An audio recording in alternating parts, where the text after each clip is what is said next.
विद्यार्थी, तो हम शुरू करते हैं अपनी शिक्षण विधियों में। आज हम बात करेंगे शिक्षक केंद्रित शिक्षण विधियों की।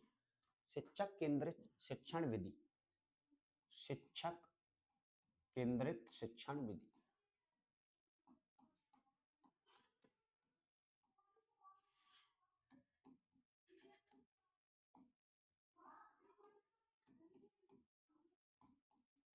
शिक्षक केंद्रित शिक्षण विधि और शिक्षक केंद्रित शिक्षण विधि यानी ये मनोवैज्ञानिक होती हैं, अवैज्ञानिक होती हैं, छात्रों को करके सीखने पर बल नहीं देती हैं। ये प्राप्त ज्ञान स्थायी होता है, रटने की प्रवृत्ति पर बल देती हैं, एक पक्ष विकास करती है, ज्ञानात्मक पक्ष का विकास। इन विधियों में बात करके शिक्षक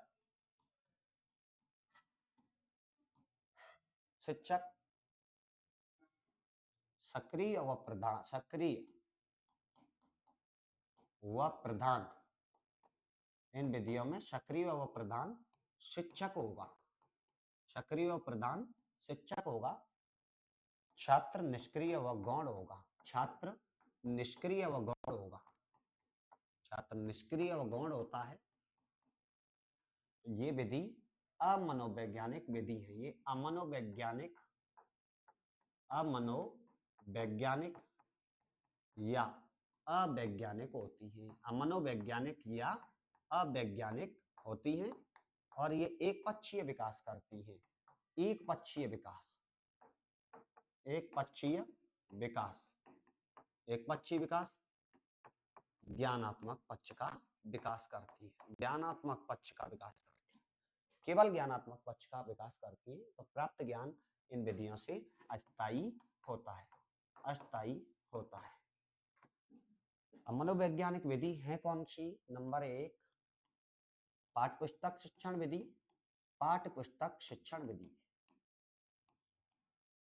पाठ्यपुस्तक शिक्षण विधि। नंबर 2 निगमन विधि, कहानी विधि, कहानी विधि। नंबर 3 निगमन विधि। नंबर 4 संश्लेषण विधि, संश्लेषण विधि। नंबर 5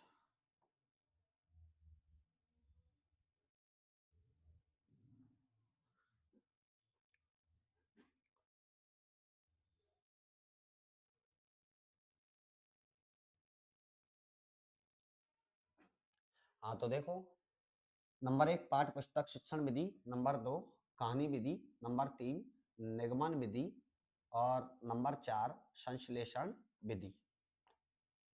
ऐसे हम बात करेंगे शिक्षक केंद्रित शिक्षण विधियों की। तो शिक्षक केंद्रित शिक्षण विधि में शिक्षक सक्रिय व प्रधान होता है, सक्रिय व प्रधान होता है। इन विधियों में छात्र की बात करते हैं तो छात्र निष्क्रिय व गौण होता है। ये अमनोवैज्ञानिक और अवैज्ञानिक विधि होती हैं। इन विधियों में एक पक्षीय विकास होता है, इन विधियों में एक पक्षीय विकास होता है, केवल ज्ञानात्मक पक्ष का विकास होता है, ज्ञानात्मक पक्ष का विकास होता है और प्राप्त ज्ञान अस्थायी होता है। जैसे पढ़ेंगे पाठ्य पुस्तक शिक्षण विधि, नंबर 1, नंबर 2 कहानी विधि, नंबर 3 निगमन विधि, नंबर 4 पढ़ेंगे संश्लेषण विधि, संश्लेषण विधि। ऐसे ही पढ़ेंगे नंबर 5 व्याख्यान विधि, नंबर 5 व्याख्यान विधि और नंबर 6 व्याख्यान प्रदर्शन विधि, व्याख्यान प्रदर्शन विधि, व्याख्यान प्रदर्शन विधि। शिक्षक केंद्रित शिक्षण विधि में हम बात कर लेते हैं सबसे पहले पाठ्य पुस्तक शिक्षण विधि। शिक्षक केंद्रित शिक्षण विधि, शिक्षक केंद्रित शिक्षण विधि, शिक्षक केंद्रित शिक्षण विधि, शिक्षक केंद्रित शिक्षण विधि। जैसे नंबर 1 पाठ्य पुस्तक शिक्षण विधि, पाठ्य पुस्तक शिक्षण विधि, पाठ्य पुस्तक शिक्षण विधि। पाठ्य पुस्तक शिक्षण विधि।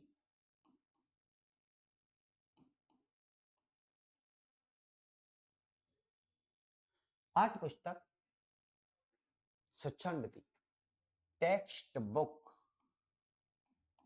Text book teaching method, text book teaching method, text book teaching method.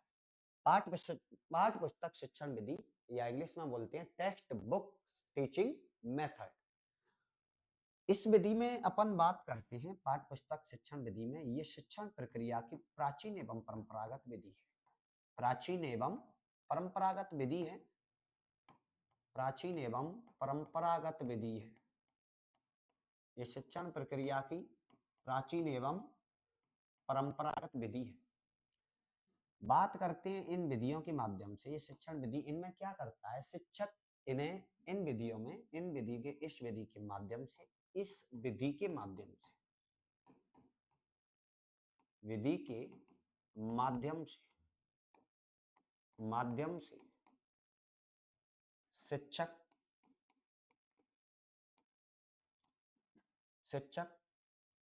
कक्षा कक्ष में, कक्षा कक्ष में पाठ्य पुस्तक के माध्यम से, पाठ्य पुस्तक के माध्यम से, माध्यम से छात्रों को प्रकरण पढ़ाता है और बिना पक्षपात किए, बिना पक्षपात किए, बिना पक्षपात किए सभी छात्रों को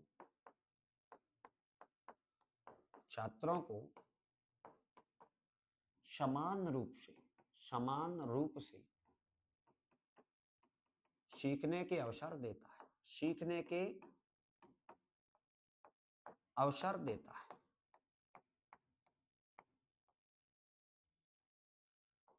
सीखने के अवसर देता है।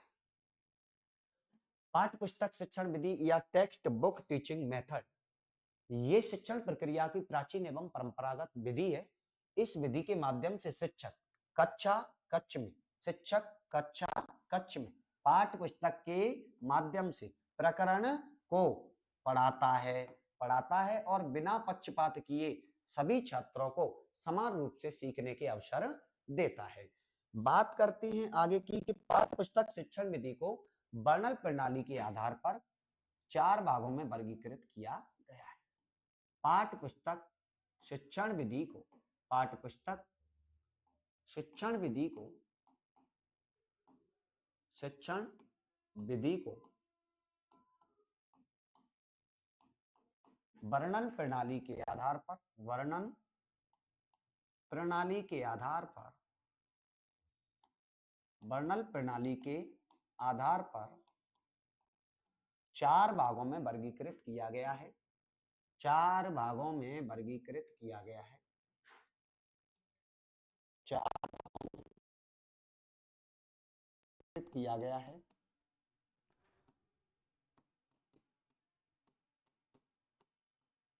वर्गीकृत किया गया है।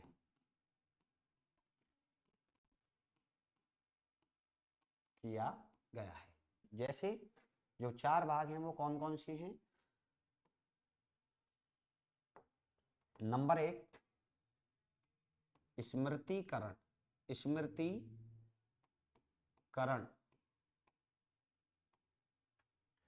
वर्णन प्रणाली,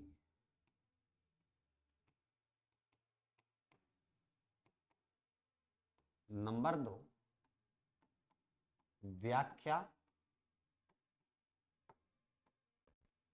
वर्णन,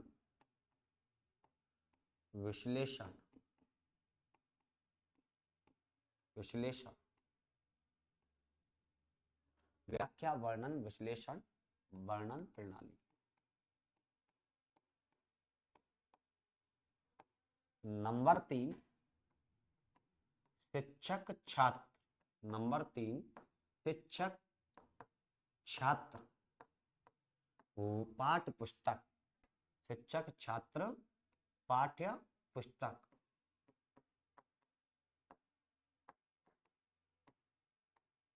वर्णन प्रणाली, शिक्षक छात्र पाठ्य पुस्तक वर्णन प्रणाली। नंबर 4 उप प्रभाग वर्णन प्रणाली,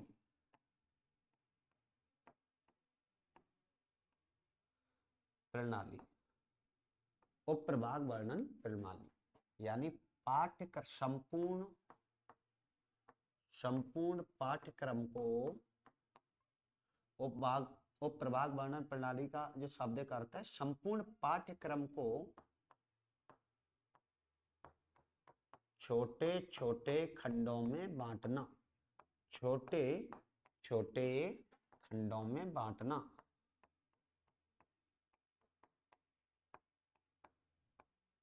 संपूर्ण पाठ्यक्रम को छोटे छोटे खंडों में बांटना, इसी को कहते हैं उप प्रभाग वर्णन प्रणाली। पाठ्य पुस्तक शिक्षण विधि को वर्णन प्रणाली के आधार पर 4 भागों में वर्गीकृत किया गया है, जिसके 4 भाग हैं। नंबर 1 स्मृतिकरण वर्णन प्रणाली, नंबर 2 व्याख्या वर्णन विश्लेषण वर्णन प्रणाली, नंबर 3 शिक्षक छात्र पाठ्य पुस्तक वर्णन प्रणाली, नंबर 4 उप प्रभाग वर्णन प्रणाली।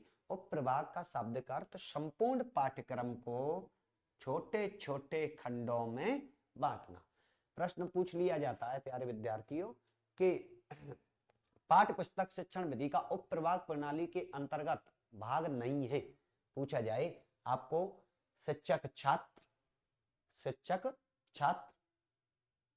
व्याख्या वर्णन उप प्रभाग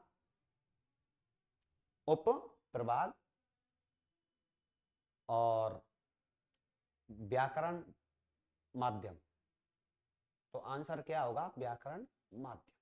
पाठ्य पुस्तक शिक्षण विधि का भाग नहीं है व्याकरण माध्यम। अपन को लगेगा उप प्रभाग क्या, ये नहीं होगा, ये है। तो कौन कौन से पाठ्य पुस्तक शिक्षण विधि के आधार पे 4 भाग हैं? 4 भाग। नंबर 1 स्मृतिकरण वर्णन प्रणाली, नंबर 2 व्याख्या वर्णन विश्लेषण वर्णन प्रणाली, नंबर 3 शिक्षक छात्र वर्णन प्रणाली, नंबर 4 उप प्रभाग वर्णन प्रणाली। जैसे संपूर्ण पाठ्यक्रम को छोटे छोटे खंडों में बांटना, ये उप प्रभाग कहलाता है। अब हम इनकी बात चारों की करते हैं एक एक से।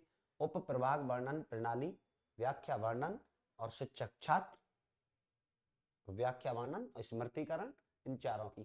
तो नंबर 1 सबसे पहले अपन बात करते हैं। तो सबसे पहले बात करते हैं पाठ्य पुस्तक विधि में सबसे पहले नंबर 1 स्मृतिकरण वर्णन प्रणाली। स्मृतिकरण वर्णन प्रणाली, स्मृतिकरण वर्णन प्रणाली। स्मृतिकरण वर्णन प्रणाली के अंतर्गत क्या होता है? इसमें शिक्षक, इस वाली विधि में शिक्षक, इस विधि में शिक्षक कैसे पढ़ाता है? शिक्षक छात्रों को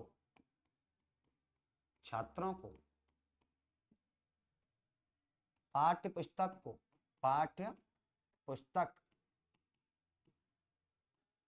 को अक्षर से रटने के लिए कहता है, रटने के लिए कहता है। स्मृतिकरण वर्णन प्रणाली की बात करते हैं तो शिक्षक कक्षा कक्ष में आता है और छात्रों से पाठ्य पुस्तक को या पाठ्य पुस्तक में से प्रकरण निकलवा के प्रकरण को अक्षर से रटने के लिए कहता है कि पाठ्य पुस्तक को ही क्या करो, पाठ्य पुस्तक के पाठों को, प्रकरण को, टॉपिक को याद करो। तो इस विधि में अक्षर से रटने के लिए शिक्षक छात्रों से कहता है। तो ये विधि कहने का भाव ये, यानी रटने की प्रवृत्ति का विकास करता है, रटने की प्रवृत्ति का विकास करता है, रटने की प्रवृत्ति का विकास करता है, रटने की प्रवृत्ति का विकास करता है। तो इस विधि से छात्रों को शिक्षक आता है स्मृतिकरण शिक्षण विधि में, और शिक्षक कक्षा कक्ष में आकर छात्रों को पाठ्य पुस्तक निकलवाता है और प्रकरण को अक्षर से रटने के लिए कहता है। ये होती है स्मृतिकरण वर्णन प्रणाली। दूसरी बात करते हैं हम, दूसरी बात हमने की थी व्याख्या वर्णन विश्लेषण। व्याख्या वर्णन विश्लेषण, व्याख्या वर्णन विश्लेषण, विश्लेषण वर्णन प्रणाली,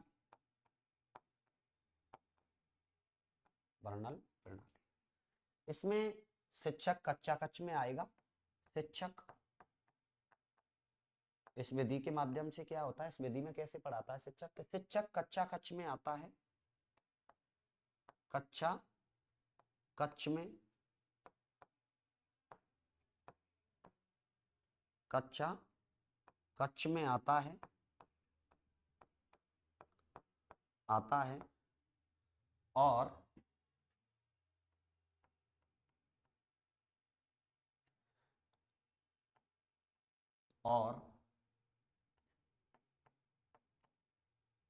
पाठ्य पुस्तक निकलवाता है,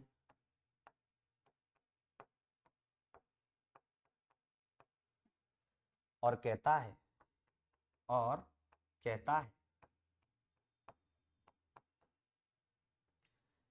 कि याद कर, याद कर, याद कर, कल घर से पढ़ के आना, कल घर से याद करके आना, याद करके आना, मैं कल कक्षा में सुनूंगा, कक्षा में सुनूंगा या पूछूंगा। तो व्याख्या वर्णन विश्लेषण वर्णन प्रणाली है। इसमें शिक्षक कक्षा कक्ष में आता है और पाठ्य पुस्तक निकलवाता है। किससे पाठ्य पुस्तक निकलवाता है? छात्रों से पाठ्य पुस्तक निकलवाता है और कहता है कि याद कर, कल पाठ्य पुस्तक निकलवाता किससे? छात्रों से, छात्रों से पाठ्य पुस्तक निकलवाता, छात्रों से पाठ्य पुस्तक निकलवाता है और कहता है कि याद कर,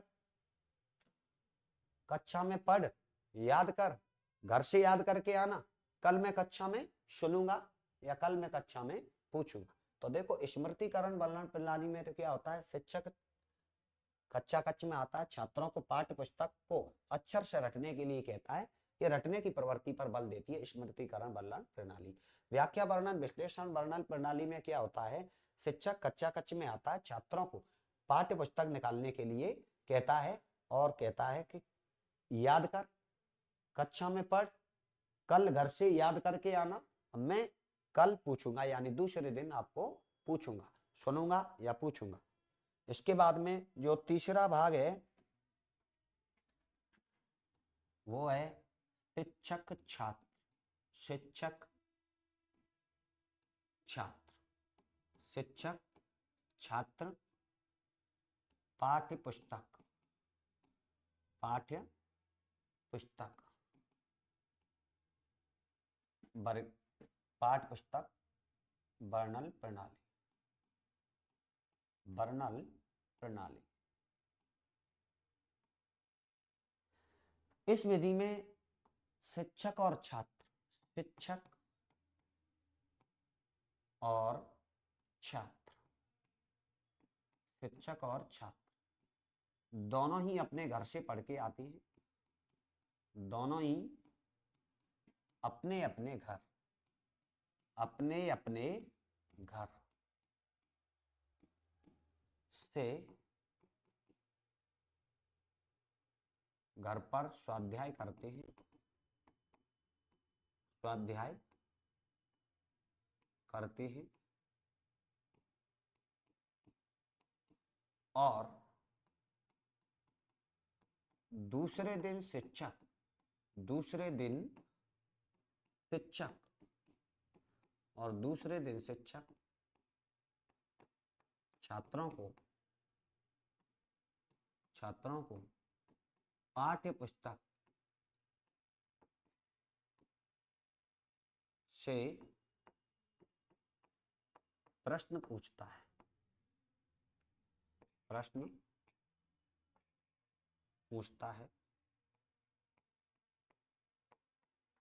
ये है शिक्षक, तीसरी जो पाठ्य पुस्तक विधि का तीसरा भाग है, शिक्षक छात्र पाठ्य पुस्तक, शिक्षक छात्र पाठ्य पुस्तक वर्णन प्रणाली, शिक्षक छात्र पाठ्य पुस्तक वर्णन प्रणाली, जिसमें शिक्षक और छात्र दोनों ही अपने अपने घर पर स्वाध्याय करते हैं और दूसरे दिन शिक्षक छात्रों को पाठ्य पुस्तक में से प्रश्न पूछता है। कहाँ पूछता है? कक्षा कक्ष में, कक्षा कक्ष में, कक्षा कक्ष में शिक्षक दूसरे दिन पाठ्य पुस्तक से छात्रों को प्रश्न पूछता है। पाठ्य पुस्तक शिक्षण विधि का वर्णन प्रणाली के आधार पर जो लास्ट भाग है, चौथा भाग है, उसका नाम है उप प्रभाग वर्णन प्रणाली, उप प्रभाग, उप प्रभाग वर्णन प्रणाली, वर्णन प्रणाली वर्गीकरण। तो उप प्रभाग वर्णन प्रणाली जो चौथा वर्गीकरण है, उप प्रभाग वर्णन प्रणाली, जिसका जो बात करते हैं, हमने पहले भी हमने इसकी बात की थी, यानी संपूर्ण पाठ्यक्रम को, संपूर्ण पाठ्यक्रम को छोटे छोटे खंडों में बांटना, छोटे छोटे खंडों में बांटना, छोटे छोटे खंडों में बांटना।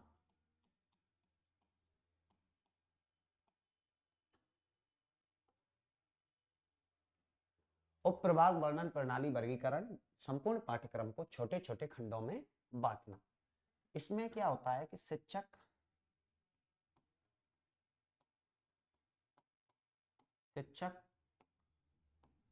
कक्षा कक्ष में आता है, कक्षा कक्ष में आता है और छात्रों से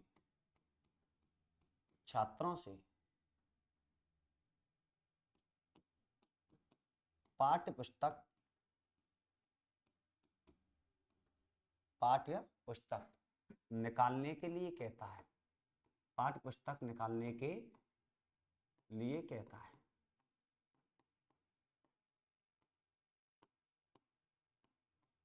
निकालने के लिए कहता है। उप प्रभाग वर्णन प्रणाली वर्गीकरण में शिक्षक कक्षा कक्ष में आता है और छात्रों से पाठ्य पुस्तक निकालने के लिए कहता है। और कहता है तो देखो इस तरीके से प्रश्न करेगा। कैसे कहेगा? छात्रों से, जैसे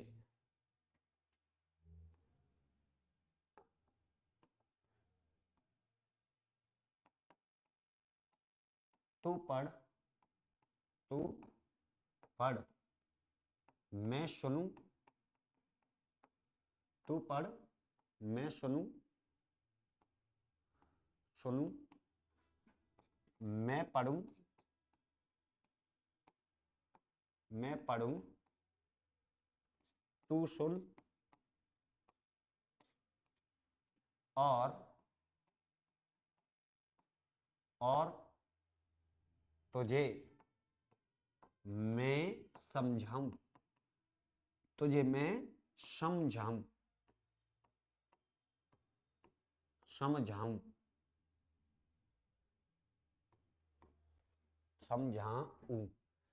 देखो उप प्रभाग वर्णन प्रणाली वर्गीकरण की बात करते हैं तो ये पाठ्य पुस्तक शिक्षण विधि को वर्णन प्रणाली के आधार पर 4 भागों में से बांटा गया। इसका सबसे अंतिम भाग, चौथा जो भाग है, उप प्रभाग वर्णन प्रणाली वर्गीकरण, जिसका शाब्दिक अर्थ है संपूर्ण पाठ्यक्रम को छोटे छोटे खंडों में बांटना। इस विधि में शिक्षक कक्षा कक्ष में आता है, शिक्षक कक्षा कक्ष में आता है और छात्रों से कक्षा कक्ष में आता है और छात्रों से पाठ्य पुस्तक निकालने के लिए कहता है और कहता है कि तू पढ़ मैं सुनूं तू पढ़, मैं सुनूं मैं पढ़ूं तू सुन, और तुझे मैं समझाऊं। तू पढ़, तू पढ़, तू पढ़, मैं सुनूं मैं पढ़ूं तू सुन, और तुझे मैं समझाऊं। तो ये किस विधि में कहा जाता है ऐसा? उपप्रभाग वर्णन प्रणाली वर्गीकरण में कहा जाता है। फिर बात आती है पाठ्य पुस्तक शिक्षण विधि के गुण व दोष। पाठ्य पुस्तक शिक्षण विधि के गुण व दोष। पाठ्य पुस्तक शिक्षण विधि के पाठ्य पुस्तक शिक्षण विधि के गुण व दोष। पाठ्य पुस्तक शिक्षण विधि के गुण व दोष।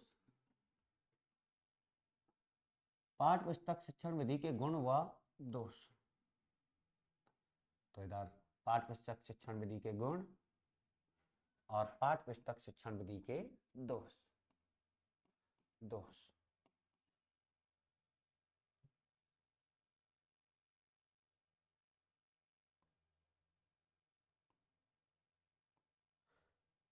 गुण व दोष।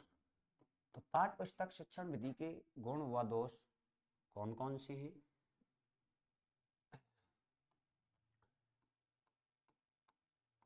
इसका गुण, पाठ्य पुस्तक शिक्षण विधि का गुण, ये शिक्षक केंद्रित होती है। शिक्षक केंद्रित होती है। ये शिक्षक केंद्रित होती है।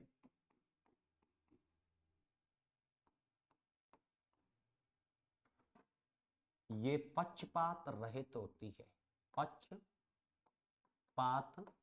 रहित होती है।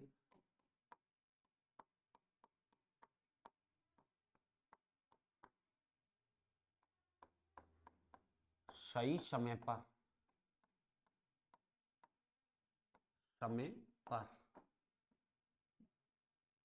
पाठ्यक्रम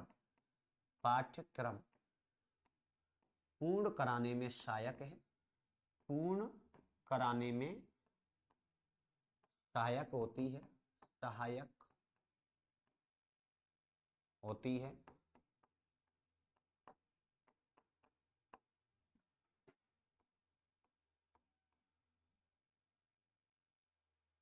ये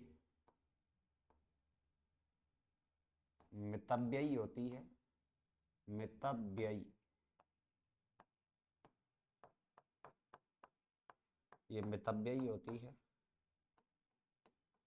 ये भाषाई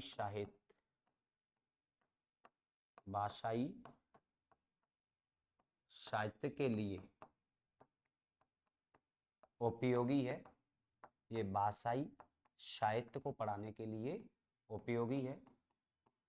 अब बात करते हैं जैसे अपन दोष। पाठ्य पुस्तक शिक्षण विधि के दोष कौन कौन से होते हैं? तो दोष की बात करते हैं तो दोष होते हैं पाठ्य पुस्तक शिक्षण विधि के, ये सर्वांगीण विकास नहीं करती है। सर्वांगीण विकास करती है। सर्वांगीण विकास नहीं करती है।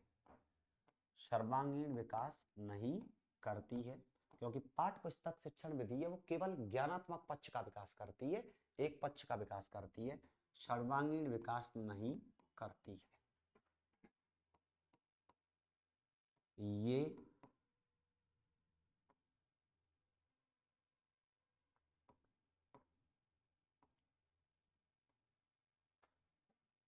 नियम, सूत्र, सिद्धांत, नियम, सूत्र, सिद्धांत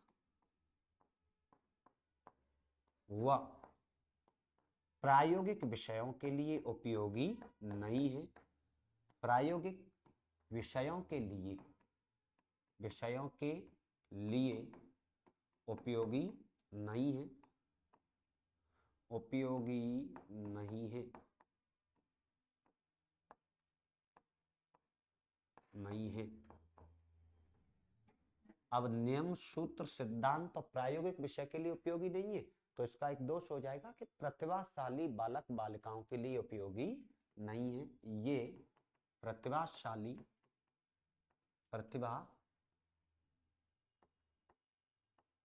प्रतिभाशाली बालक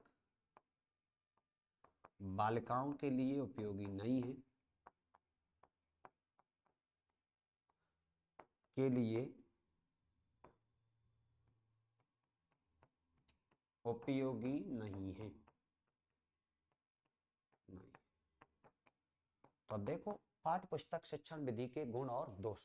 पाठ्य पुस्तक शिक्षण विधि के गुण की बात करते हैं पहले, तो ये शिक्षक केंद्रित शिक्षण विधि होती है, ये पक्षपात रहित शिक्षण विधि होती है, सही समय पर पाठ्यक्रम को पूर्ण कराया जा सकता है इन विधियों के माध्यम से, इस विधि के माध्यम से, पाठ्य पुस्तक शिक्षण विधि के माध्यम से। ये मितव्ययी ही होती है, यानी इसमें खर्चा नहीं होता है ज्यादा, यानी ये अधिक खर्चीली नहीं होती है, ये अधिक खर्चीली नहीं है, अधिक खर्चीली नहीं है। तो खर्चीली, कम खर्च हो विधि, उसे क्या कहते हैं, मितव्ययी। अधिक खर्चीली नहीं है। ये भाषाई साहित्य के लिए उपयोगी है, भाषाई साहित्य के लिए पढ़ने के लिए ये विधि उपयोगी है, और इसमें ज्ञानात्मक पक्ष का विकास होता है, ज्ञानात्मक पक्ष का विकास होता है, ज्ञानात्मक पक्ष का विकास। और ज्ञानात्मक पक्ष का विकास होगा तो क्या करती है, बुद्ध स्मृतिकरण, याद करने की क्षमता पर बल देती है, यानी ये ज्ञानात्मक पक्ष का विकास करती है। फिर बात आती है पाठ्य पुस्तक शिक्षण विधि के दोष। ये सर्वांगीण विकास नहीं करती है, केवल ज्ञानात्मक पक्ष का विकास करती है। करते कौन से पक्ष का नहीं है, भावात्मक और क्रियात्मक पक्ष का विकास नहीं करती है। केवल किसका करती है, ज्ञानात्मक का। भावात्मक और क्रियात्मक पक्ष का विकास नहीं करती है, पक्ष का विकास नहीं करती है। जब इस पक्ष का विकास नहीं करती है तो सर्वांगीण विकास नहीं करती है। ये नियम इस विधि से सिखाने के लिए, ये कौन सी विषयों के लिए उपयोगी नहीं है, ऐसी विषय जिनमें नियम, सूत्र, सिद्धांत व प्रायोगिक विषय होती हैं, उनके लिए उपयोगी नहीं है। ये प्रतिभाशाली बालक बालिकाओं के लिए उपयोगी नहीं है। राधे राधे, फिर मिलते हैं अगली क्लास में।